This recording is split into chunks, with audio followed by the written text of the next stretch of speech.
ನಮಸ್ಕಾರ ವೀಕ್ಷಕರೇ, ಮಹಾಯುದ್ಧ ನ್ಯೂಸ್ಗೆ ಸ್ವಾಗತ. ಕರ್ನಾಟಕ ನವ ಸಮಾಜ ನಿರ್ಮಾಣ ವೇದಿಕೆ ರಾಜ್ಯಾಧ್ಯಕ್ಷ ಹಾಗೂ atrocity committee member, government of Karnataka. ಈಗ ನಮಗೆ ಒಂದು ಪ್ರಶ್ನೆ ಕಾಣ್ತಾ ಇದೆ. ಬಡವರ ಪರ ಇರಬೇಕು, ದೀನ ದಲಿತರ ಪರ ಇರಬೇಕು, ನ್ಯಾಯದ ಪರವಾಗಿರಬೇಕು. ಆದರೆ ಇವತ್ತು ಏನಾಗ್ತಾ ಇದೆ, ಸರ್ಕಾರ ಮಾಡ್ತಕ್ಕಂಥ ಕೆಲಸಗಳು ಸಾಕಷ್ಟಿದೆ. ಆದರೆ ನೋಡಿ, ರೋಡ್ಗಳು ಸರಿಯಾಗಿಲ್ಲ. ರೋಡ್ಗಳೆಲ್ಲ ಎಂಥ ಸ್ಥಿತಿಯಾಗಿದೆ, ರೋಡಲ್ಲಿ ಏನೋ ಚೆನ್ನಾಗಿರಲ್ಲ ಅಂದ್ರೆ ಆಕ್ಸಿಡೆಂಟ್ಗಳು ಆಗ್ತಾ ಇದೆ. ಮಳೆ ಬಂದ್ರೆ ರಾಜಕಾಲುವೆ ತುಂಬಿ ಬಡವರ ಮನೆಗೆ ನೀರು ನುಗ್ತಾ ಇದೆ. ರಾಜಕಾಲುವೆ ಮೇಲೆ ಮನೆಗಳು, ಒಳ್ಳೊಳ್ಳೆ ವಿಲಾಗಳು, ಬಿಲ್ಡಿಂಗ್ಗಳು ಕಟ್ಕೊಂಡ್ಬಿಟ್ಟು ಅಲ್ಲಿ ಅಂತ ತೆರವು ಮಾಡ್ತಕ್ಕಂಥ ಕೆಲಸ ಸರ್ಕಾರದವರು ಮಾಡಬೇಕಾಗಿತ್ತು, ಆದ್ರೆ ಮಾಡ್ತಾ ಇಲ್ಲ. ಇವತ್ತೇನಾಗಿದೆ, ಬೀದಿ ಬದಿಯಲ್ಲಿ ವ್ಯಾಪಾರವನ್ನ ನಂಬಿಕೊಂಡ್ಬಿಟ್ಟು ವ್ಯಾಪಾರ ಮಾಡ್ತಕ್ಕಂಥ ಬಡವರ ಮೇಲೆ ಬಡವರ ಹೊಟ್ಟೆ ಮೇಲೆ ಹೊಡಿತಾ ಇದೆ. ಅವ್ರು ಇದನ್ನ ನಂಬಿದ್ದಾರೆ. ಅವ್ರಿಗೆ ಬೇರೆ ಉದ್ಯೋಗ ಗೊತ್ತಿಲ್ಲ, ಅವ್ರ ಹತ್ರ ಸಾಕಷ್ಟು ಬಂಡವಾಳಗಳಿಲ್ಲ. ಅವ್ರೇನ್ ಮಾಡ್ಬೇಕು?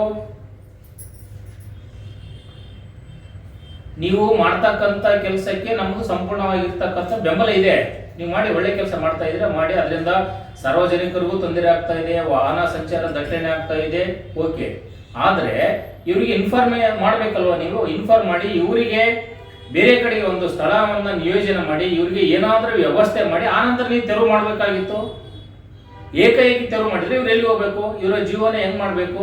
ಇವ್ರು ಇದನ್ನ ನಂಬಿಕೊಂಡ್ಬಿಟ್ಟು ಇವರು ಜೀವನ ಮಾಡ್ತಾ ಇದ್ದಾರೆ. ಇವ್ರಿಗೆ ಬೀದಿಗೆ ಬರ್ಬೇಕಾ? ನೀವು ಸರ್ಕಾರ ಮಾಡ್ತಕ್ಕಂಥ ಇಂಥ ಕೆಲಸಕ್ಕೆ ನಾವೇನ್ ಮಾಡ್ಬೇಕು? ನಿಮ್ಗೆ ಸರ್ಕಾರ ಬಂದು 3 ವರ್ಷ ಆಯ್ತು. ಅವಾಗ ಹೇಳಿದೆ, ರೋಡ್ ಪರಿಸ್ಥಿತಿ ಯಾವ ತರ ಆಗಿದೆ, ವ್ಯವಸ್ಥೆಗಳು ಇಲ್ಲಿ ಬಡವರಿಗೆ ಸಿಗಬೇಕಾಗಿರ್ತಕ್ಕಂಥ ನ್ಯಾಯ ಸಿಗ್ತಾ ಇಲ್ಲ, ಅನುದಾನಗಳು ಸರಿಯಾಗಿ ಸಿಗ್ತಾ ಇಲ್ಲ. ಈಗ ನೋಡಿ, ಈಗ ಫ್ರೀ ಕೊಟ್ಬಿಟ್ಟು ಏನಾಗ್ತಾ ಇದೆ ಇಲ್ಲಿ? ಏನಾಗ್ತಾ ಇದೆ? ಬಡವರ ಸ್ಥಿತಿ ಏನಾಗ್ತಾ ಇದೆ ಸ್ವಾಮಿ? ನಿಮ್ಗೆ ಫ್ರೀ ಆಗಿ ಎಜುಕೇಶನ್ ಕೊಡಿ, ಫ್ರೀ ಆರೋಗ್ಯ ಕೊಡಿ, ಉಳಿದೆಲ್ಲ ಬೇಕಾಗಿಲ್ಲ ನಮ್ಗೆ. ಬಡವರ ಮೇಲೆ ಹೊಟ್ಟೆ ಮೇಲೆ ಹೊಡೆದ್ಬಿಟ್ಟು ನೀವು ಸರ್ಕಾರ ಮಾಡ್ಬೇಕಾ? ನಿಮ್ಗೆ ಬೇರೆ ಕೆಲಸ ಇಲ್ವಾ? ಬೆಂಗಳೂರು ನಗರ ಇನ್ಚಾರ್ಜ್ ಆಗಿರ್ತಕ್ಕಂಥ ಮಾನ್ಯ ಸಚಿವರೇ, ನಿಮ್ಮ ಮೇಲೆ ನಮ್ಗೆ ಅಪಾರವಾಗಿರ್ತಕ್ಕಂಥ ನಂಬಿಕೆ ಇದೆ. ಹಿಂದಿನ ಸರ್ಕಾರದಲ್ಲಿ ನೀವು ಸರ್ಕಾರದಲ್ಲಿ ಒಳ್ಳೆಯ ಕೆಲಸವನ್ನು ಮಾಡಿದರೆ, ನೀವು ನಮಗೆ ಒಳ್ಳೆಯ ಒಂದು ಅಭಿಪ್ರಾಯ ಇದೆ.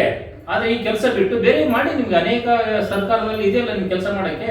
ಬಡವರ ಮೇಲೆ ಹೊಟ್ಟೆ ಮೇಲೆ ಹೊಡ್ತಾ ಇದ್ರೆ ನೀವು ಏಕೈಕೆ ತೆರವು ಮಾಡಿ ಅಂತಂದ್ಬಿಟ್ರೆ ಅವ್ರು ಎಲ್ಲಿಗೆ ಹೋಗ್ಬೇಕು? ಬಡವರು, ಅವ್ರಿಗೆ ಬೇರೆ ಉದ್ಯೋಗ ಗೊತ್ತಿಲ್ಲ, ಅವ್ರ ಹತ್ರ ಬಂಡವಾಳಗಳಿಲ್ಲ, ಏನ್ ಮಾಡ್ಬೇಕು ಹೇಳಿ? ಅದಕ್ಕೆ ನಮ್ಮ ಆಗ್ರಹ ಏನಿದೆ ಅಂತಂದ್ರೆ, ಅವ್ರಿಗೆ ಬೇರೆ ವ್ಯವಸ್ಥೆ ಕಲ್ಪಿಸ್ಕೊಡಿ, ಆ ನಂತರ ನೀವು ತೆರವು ಮಾಡಿ. ನಮ್ಗೆ ಬೇಡ ಅಂತ ಹೇಳ್ತಾ ಇಲ್ಲ ನಾವು. ಇವ್ರಿಗೆ ವ್ಯವಸ್ಥೆ ಕೊಟ್ಟು ಆಮೇಲೆ ತೆರವು ಮಾಡ್ತಕ್ಕಂಥ ಕೆಲಸವನ್ನು ಸರ್ಕಾರದವರು ಮಾಡಬೇಕು.